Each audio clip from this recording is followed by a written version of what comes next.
নমস্কার সকলকে। আমি অ্যাস্ট্রোলজার পালমিস সাকিল আহমেদ সিদ্দিকী। গ্রুপে দেখতে পারি হাতের ছবি দিয়ে জিজ্ঞেস করা হয় যে সময় কেমন যাচ্ছে বা সময় এত খারাপ যাচ্ছে কেন।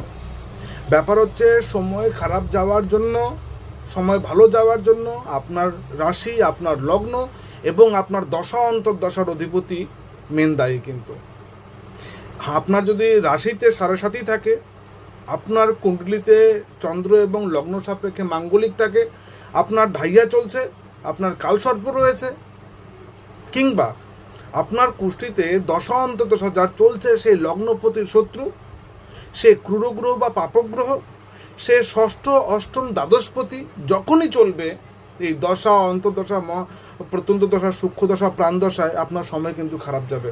হাতে তার কোনো চাপ থাকে না যে হাতের অবস্থা দেখে বলুন সময় কেন খারাপ যাচ্ছে। এটা কুষ্ঠির জন্য দায়ী, কুষ্ঠি এর জন্য দায়ী, আপনার কালসর্প দোষের জন্য দায়ী, মাঙ্গলিক দোষের জন্য দায়ী, আপনার রাশির ওপরে 7.5 চলছে কিনা সেটা দায়ী, আপনার ঢাইয়া চলছে কিনা সেটা দায়ী।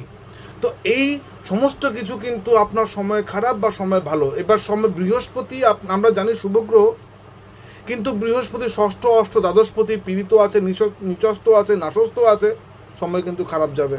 বা বৃহস্পতি চলছে শুভগ্রহ, রাহুর অন্তর্দশা চলছে, সময় খারাপ যাবে। যাই হোক,